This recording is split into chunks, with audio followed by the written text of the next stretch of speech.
The morning sun peeked through the windows of Atlanta Medical Rehabilitation Center as Sarah Jenkins walked through the sliding glass doors. Her black heels clicked against the polished floor as she made her way to the nurse's station. At 32 years old, Sarah had become one of the most respected nurse practitioners at the center. Her dark brown eyes sparkled with kindness, and her braided hair was neatly tied back in a professional bun. It was supposed to be just another ordinary Tuesday in February. Sarah had already checked on 5 patients and was reviewing her charts when her supervisor, Mrs. Thompson, called her over. "Sarah, we have a new patient coming in today," Mrs. Thompson said, handing her a file. "He's a software engineer who had a rock climbing accident 3 months ago. He'll need special attention." Sarah opened the file and read the name. Marcus Thompson, age 35. The accident had left him paralyzed from the waist down. As she read through his medical history, she noticed he had already been through 2 other rehabilitation centers, but neither had shown much progress. At exactly 10:30 a.m., the doors opened and 2 orderlies wheeled in a handsome man with broad shoulders and intelligent eyes. Despite sitting in a wheelchair, he held himself with dignity. Sarah noticed he was wearing a clean, pressed button-down shirt and had well-groomed hair. This was Marcus Thompson. "Good morning, Mr. Thompson," Sarah said, walking over to introduce herself. "I'm Sarah Jenkins, and I'll be your primary nurse practitioner during your stay with us." Marcus looked up at her and smiled. His warm brown eyes crinkled at the corners. "Please call me Marcus. Mr. Thompson makes me feel like my father." As Sarah began his initial assessment, she noticed something different about Marcus. Unlike many patients who were angry or depressed about their condition, he maintained a positive attitude. While she checked his vital signs, he asked her about the jazz music playing softly in the background. "Is that Miles Davis?" he asked, surprising Sarah. "Yes, it is. Kinda Blue is my favorite album to play during morning sessions," Sarah replied, impressed by his knowledge. "Mine too," Marcus said, his face lighting up. "I used to play trumpet in college, still have my collection of vinyl records at home." Over the next hour, as Sarah helped Marcus with his initial exercises, they discovered they shared more than just a love for jazz. Both were coffee enthusiasts, enjoyed solving crossword puzzles, and had a passion for old black and white movies. During his therapy session, Sarah learned that Marcus had been developing software for helping disabled people navigate their homes more efficiently when his accident happened. Even after his injury, he continued working on the project from his hospital bed using voice recognition software. "Life's funny that way," he told her while doing his arm strengthening exercises. "I was creating solutions for others, never thinking I'd need them myself one day." Sarah found herself drawn to his resilience and intelligence. She noticed how he never complained, even when the exercises were challenging. Instead, he would crack jokes or start interesting conversations to distract himself from the pain. By the end of that first day, Sarah realized this patient was different. It wasn't just his positive attitude or his shared interests. There was something about Marcus that made her want to know more about him, to understand his story better. As she helped him back into his wheelchair after the session, Marcus said something that would stick with her. "You know, Sarah, some people see this wheelchair as the end of my story, but I see it as the beginning of a new chapter. Sometimes life's biggest challenges lead us to our greatest blessings." Sarah watched as Marcus wheeled himself toward the exit, where his brother was waiting to pick him up. She couldn't explain it, but something told her this was more than just another patient-nurse relationship. This was the beginning of something special, but she didn't know exactly what yet. That evening, as Sarah drove home, she found herself humming the Miles Davis tune they had discussed. For the first time in years, she felt a flutter of excitement about going to work the next day. Little did she know, this was just the start of a journey that would change both their lives forever. Over the next few months, Sarah and Marcus's friendship grew stronger with each therapy session. Sarah noticed how her heart would beat a little faster whenever she saw his name on her daily schedule. She tried to keep things professional, but there was no denying the special connection they shared. One day, while helping Marcus with his exercises, Sarah's colleague Janet walked by and gave her a disapproving look. Later in the break room, Janet confronted her. "Sarah, I see how you look at him," Janet said, stirring her coffee. "Don't you think it's inappropriate to get close to a patient? Besides, he's different from us." Sarah felt her face grow hot with anger. Different how, Janet? Because he's white, or because he's in a wheelchair? Both, Janet replied bluntly. People will talk. Your mother won't approve. Sarah knew Janet was right about one thing. Her mother wouldn't approve. Growing up in a traditional African-American family in Georgia, Sarah had been taught to be proud of her heritage. Her mother had always imagined her marrying a successful black man from their community. But Sarah couldn't ignore her feelings. During their sessions, Marcus would tell her about his life before the accident. He shared stories about growing up in Boston, his love for developing software, and his dreams of making the world more accessible for everyone. His passion for life, despite his challenges, inspired her. One evening, after Marcus's therapy session, he waited until the other patients had left. "Sarah," he said, his voice slightly nervous, "would you like to get coffee with me sometime? Not here in the hospital, but maybe at that cafe down the street." Sarah hesitated. She knew dating a patient could cause problems at work, but Marcus was scheduled to complete his rehabilitation in 2 weeks and would be transferred to home care. "I'd love to," she answered, her heart pounding. Their first date was at a small jazz cafe. Marcus had called ahead to make sure it was wheelchair accessible. When Sarah arrived, she found him already there, dressed in a crisp blue shirt, a small bouquet of yellow roses on the table. "You look beautiful," he said, his eyes taking in her red dress. They talked for hours about everything, their families, their dreams, their fears. Marcus shared how some of his friends had stopped visiting after his accident, unsure how to deal with his disability. Sarah told him about growing up in Atlanta, being the first in her family to go to college, and her mother's high expectations.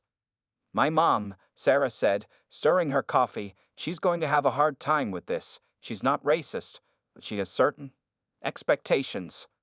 Marcus reached across the table and took her hand. "My family might not be perfect either, but I know what I feel for you is real." Word spread quickly at the hospital. Some nurses stopped talking to Sarah, while others supported her. Her supervisor called her into the office for a conversation about professional boundaries. But by then, Marcus was no longer her patient, and there was nothing they could do. The real challenge came when Sarah finally told her mother. She invited her mom over for Sunday dinner, her hands shaking as she served the sweet potato pie. "Mama," she said, "I've met someone special." Her mother's face lit up, then quickly fell as Sarah showed her a picture of Marcus. "A white man? In a wheelchair?" Her mother exclaimed, "Sarah Jenkins, have you lost your mind?" "No, Mama. I found my heart," Sarah replied firmly. "Marcus is kind, intelligent, and he makes me happy. His wheelchair doesn't define him, and his race shouldn't matter." Her mother left without finishing her pie and didn't speak to Sarah for 2 weeks. But Marcus proved himself. He sent flowers to Sarah's mother with a heartfelt letter, expressing his love for Sarah and his desire to be part of their family. He learned to cook traditional Southern dishes that Sarah grew up with, even though it was challenging from his wheelchair. Slowly, people around them began to see what Sarah had seen from the beginning. Not a disabled white man, but a strong, loving person who brought out the best in her. Their love was breaking down barriers, proving that true connections went beyond physical abilities or skin color. As spring turned to summer, Sarah and Marcus's relationship blossomed. They faced each challenge together, growing stronger with every obstacle they overcame.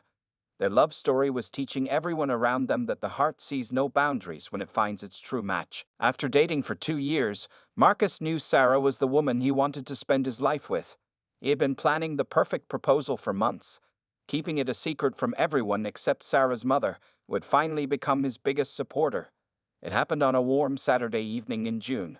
Sarah thought they were just going to their favorite jazz club, the Blue Note, for their regular date night. When they arrived, she noticed something was different. The usually busy club was empty except for a few staff members. "Marcus, where is everyone?" Sarah asked, looking around the dimly lit room. Marcus smiled mysteriously and wheeled himself to the center of the room. Suddenly, soft music began to play. From behind the curtain, Sarah's favorite jazz quartet, the Moonlight Players, appeared on stage. They started playing "What a Wonderful World," the song that had been playing during their first coffee date. Sarah's eyes filled with tears as she recognized the music. Then she gasped as Marcus did something unexpected. Using his upper body strength, which he had built up through years of physical therapy, he carefully transferred himself from his wheelchair to a specially designed chair near the stage. "Sarah," Marcus called out, his voice full of emotion. "Come here, please." Sarah walked over, her legs shaking slightly. The quartet played softly in the background as Marcus took her hand. "2 years ago, I thought my life was over after my accident," Marcus began. "I lost my ability to walk, and I lost hope. But then I met you. You didn't see me as just a man in a wheelchair. You saw me for who I really am." Sarah squeezed his hand, tears rolling down her cheeks. Marcus continued, his voice growing stronger. "You've shown me that love has no limitations. You've helped me become a better person. You've supported my dreams, pushed me to keep trying, and loved me unconditionally." Marcus reached into his jacket pocket and pulled out a small velvet box. Sarah's mother, who had been hiding in the back of the club, came forward with a camera to capture the moment. "Sarah Jenkins," Marcus said, opening the box to reveal a beautiful diamond ring. "Will you make me the happiest man in the world? Will you marry me?" Sarah could barely speak through her tears of joy. "Yes, yes, I will marry you." The quartet burst into a celebratory song as Marcus slipped the ring onto Sarah's finger. The club staff, who had been watching quietly, erupted in applause. Sarah's mother rushed forward to hug them both, crying happy tears.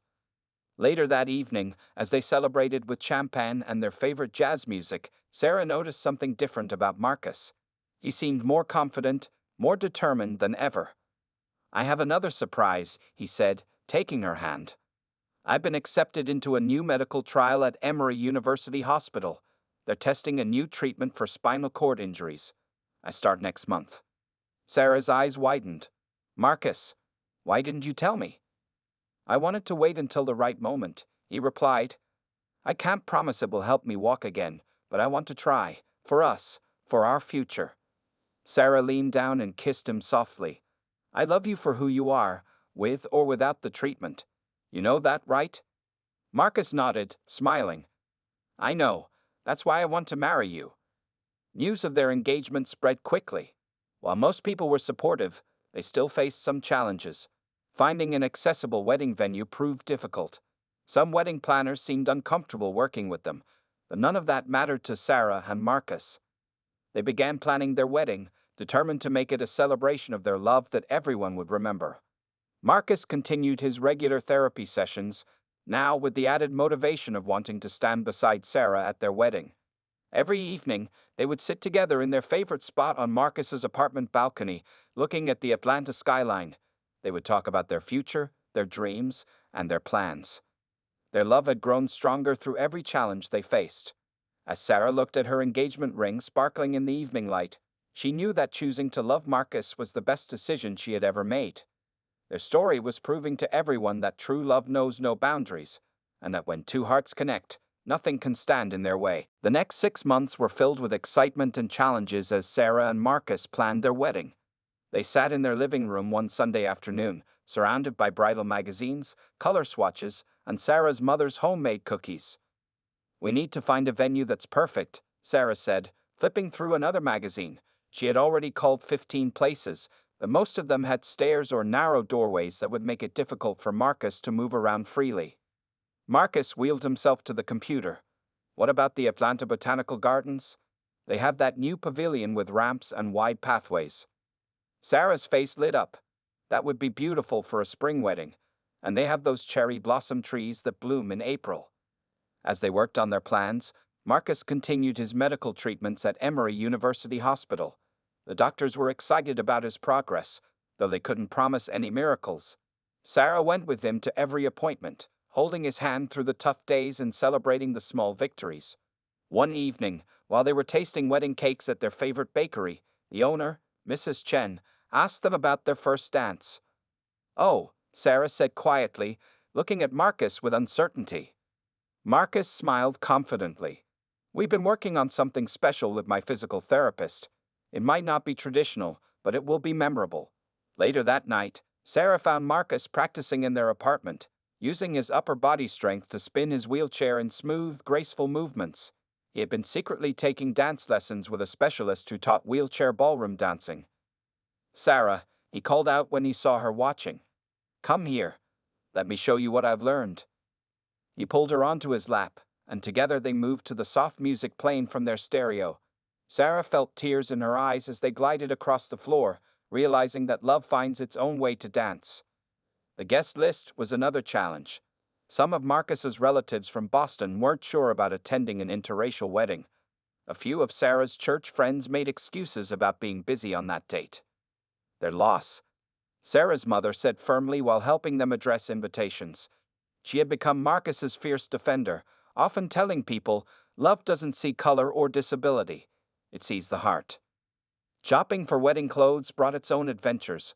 Marcus wanted to wear a special suit that would look good whether he was sitting or standing.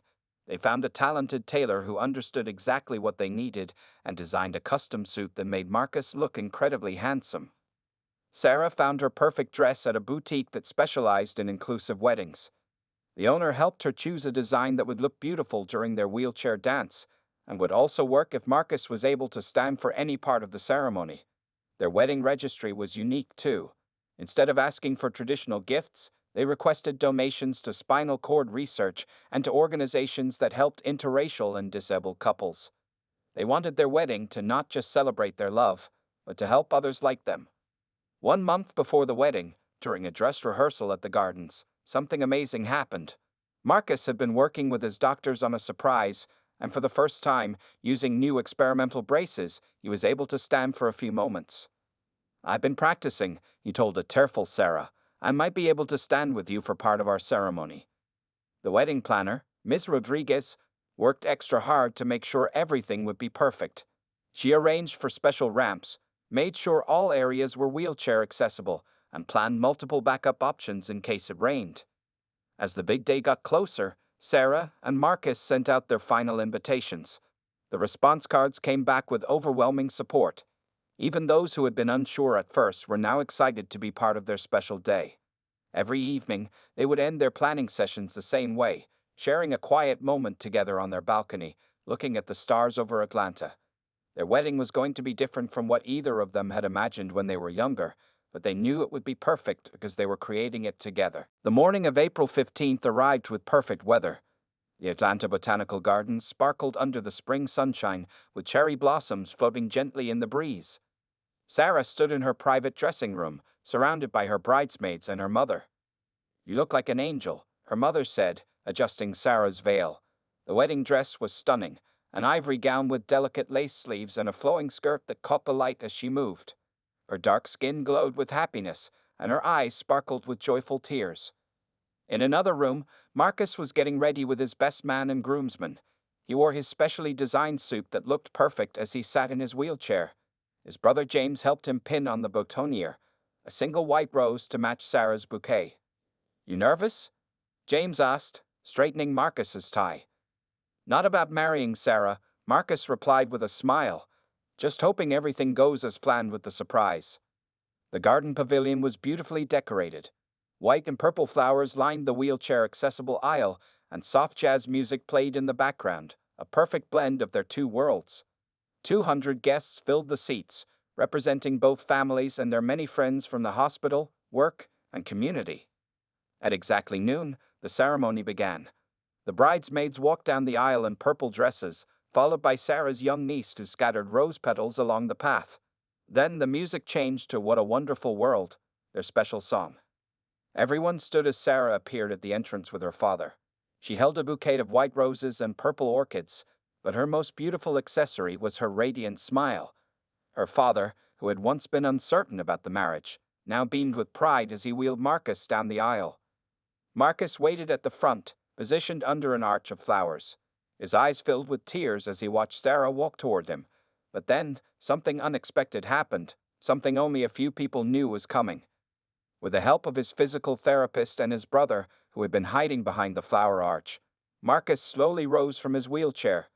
He was wearing the experimental mobility braces under his suit pants, and through months of secret practice and determination, he managed to stand. A collective gasp went through the crowd. Sarah's hands flew to her mouth in surprise, tears streaming down her face. Marcus stood there, supported by his braces and holding onto a decorative post that had been specially installed for this moment. I promise I would stand beside you on our wedding day, he said softly as she reached him. The ceremony was beautiful in its uniqueness. The minister spoke about love that breaks boundaries and overcomes all obstacles. Sarah and Marcus had written their own vows, each promising to support and cherish each other through whatever life brought their way. Sarah, Marcus said, his voice strong with emotion, you saw me when others looked away. You loved me for who I am, not what I couldn't do. I promise to spend every day of my life showing you that your love makes me a better man. Sarah's vows were equally moving. Marcus, you taught me that true love has no limitations. Your strength inspires me, your kindness moves me, and your love completes me. I promise to be your partner, your support, and your biggest cheerleader in all of life's adventures. When the minister pronounced them husband and wife, Marcus was able to stand for their first kiss as a married couple. The guests erupted in applause and cheers, many wiping away tears at the beautiful moment. As they turned to face their guests, Marcus sat back in his wheelchair and Sarah sat on his lap. Together, they wheeled down the aisle as husband and wife, showered with flower petals and surrounded by love. The garden was filled with joyful tears and happy laughter. Even those who had doubted their relationship could see that this was a true love story. As they prepared to head to the reception, Sarah and Marcus shared a private moment in the garden. I love you, Mrs. Thompson, Marcus whispered.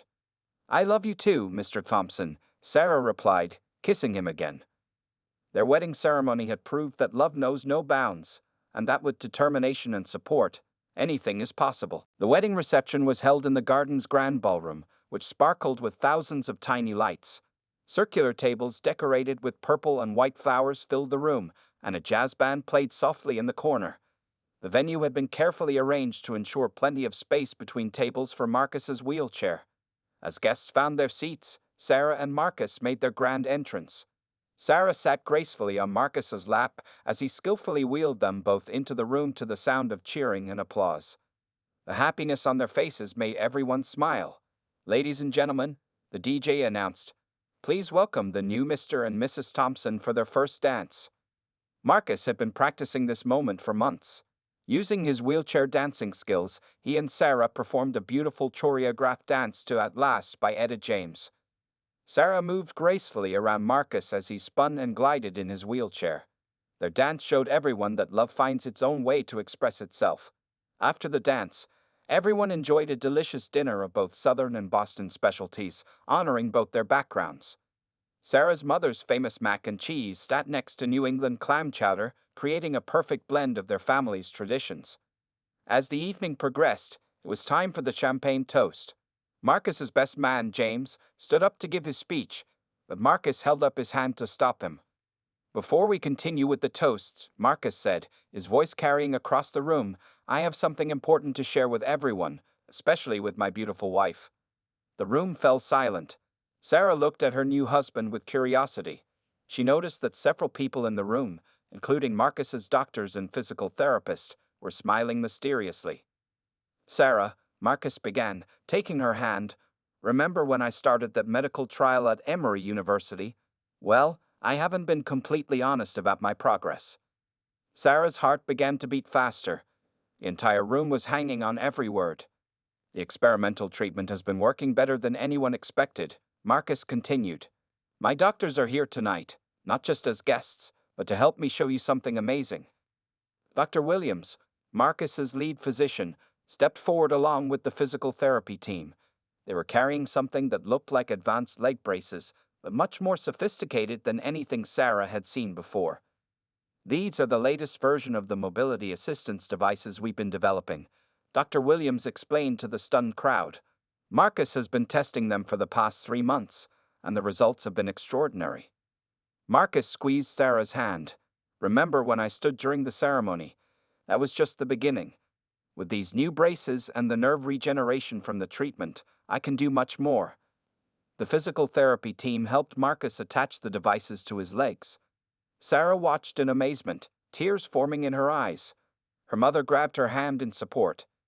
The treatment has helped restore partial nerve function in my legs, Marcus explained as the team worked. Combined with these devices, I can now. He paused for dramatic effect, then with the help of his team, Marcus slowly rose from his wheelchair. But this time, instead of just standing, he took one step forward, then another, and another. Sarah dropped her champagne glass in shock. It shattered on the floor, but nobody noticed. All eyes were on Marcus as he walked, actually walked, the few steps to where Sarah stood frozen in amazement. "This is my real wedding gift to you," Marcus said softly, now standing in front of his wife. "I've been practicing every day, hoping to make this moment perfect." Sarah threw her arms around him, sobbing with joy. The entire room erupted in cheers and applause. Even the band members were wiping away tears. "Why didn't you tell me?" Sarah whispered through her tears. "I wanted this moment to be perfect," Marcus replied, holding her close. "And I wanted everyone to see that with love, determination, and a little help from modern medicine, miracles can happen." They stood there together, surrounded by their loved ones, both crying tears of joy. Their wedding reception had turned into something more than a celebration of their love. It had become a moment of hope and possibility that none of their guests would ever forget. The reception hall was filled with a mixture of happy tears, amazed gasps, and excited chatter. Sarah stood next to Marcus, still trying to process what she had just witnessed. Her husband, who had been told he might never walk again, had just taken several steps toward her.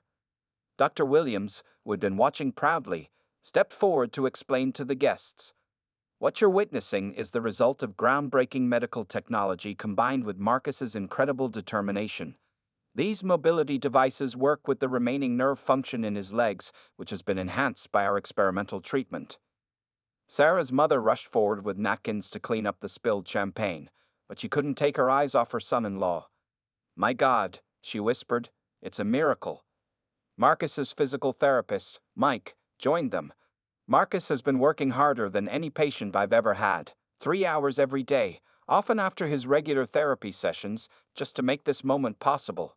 Sarah turned to Marcus, her eyes full of questions. "All those extra hours you said you were working late." Marcus nodded, smiling.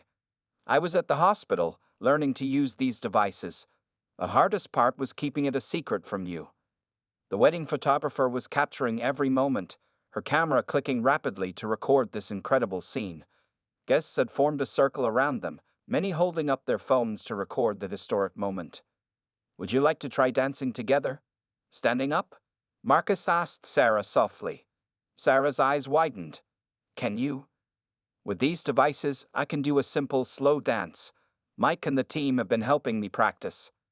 The band began playing "What a Wonderful World" again, their song. Marcus held Sarah close, and together they swayed gently to the music.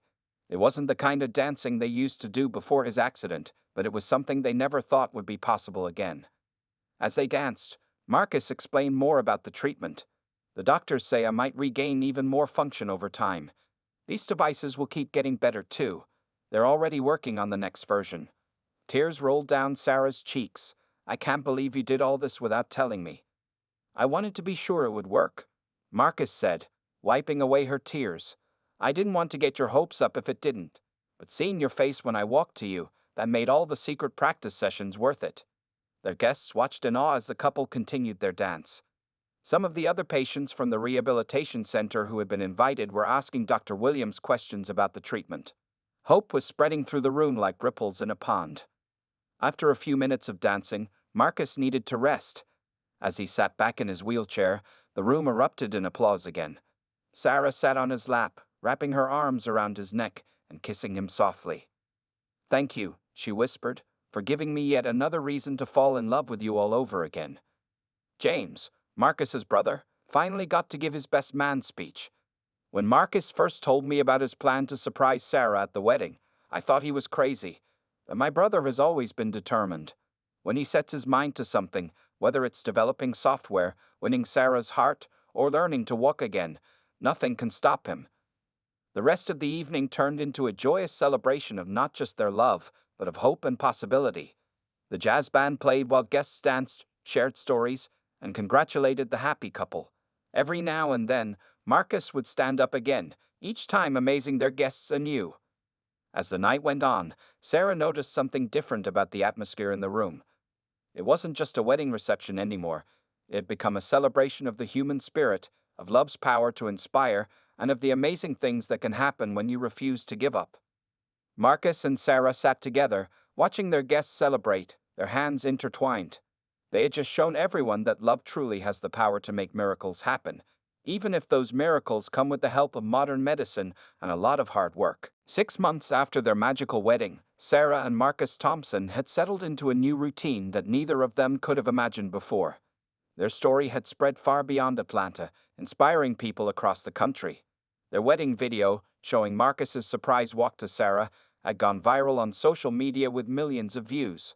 One sunny morning, as Sarah prepared breakfast in their newly renovated accessible home, she watched Marcus practicing with his mobility devices in their backyard. He could now walk for nearly 10 minutes at a time, though he still used his wheelchair for longer distances and when he was tired. Guess what? Marcus called out as he came back inside. Dr. Williams just called. They want us to speak at the National Medical Innovation Conference next month. They think our story could help get funding for more research. Sarah smiled, setting down plates of eggs and bacon. That's wonderful, and I have news too. Remember those couples who reached out to us on social media? I've been thinking about your idea. Marcus's idea had been simple but powerful. After their wedding, many interracial couples and families dealing with disabilities had contacted them for advice and support. Marcus suggested they could do more than just reply to messages. They could create something bigger. 2 weeks later, they launched the Love Beyond Barriers Foundation. Their mission was to support couples facing similar challenges. Whether from racial prejudice, disability discrimination, or both, they turned their experience into a source of hope for others. The foundation quickly grew. They organized support groups, provided resources for accessible wedding planning, and even offered small grants to help couples modify their homes. Sarah's mother, now their biggest supporter, ran the foundation's community outreach program. You know what makes me happiest? Sarah said one evening as they sat on their porch swing. It's not just about the walking anymore. We're showing people that love is about accepting each other completely, wheelchair or no wheelchair. Marcus nodded, holding her hand. And we're showing them that with the right support, anything is possible. Their work attracted attention from medical professionals too. Marcus continued participating in research studies, helping developers improve their mobility devices. His background in software engineering proved valuable as he suggested improvements to the technology. Sarah had become an advocate at her hospital, training other nurses on how to better support patients with disabilities and their families. She started a mentoring program for nurses working in rehabilitation, sharing her unique perspective as both a healthcare provider and the wife of someone with a disability.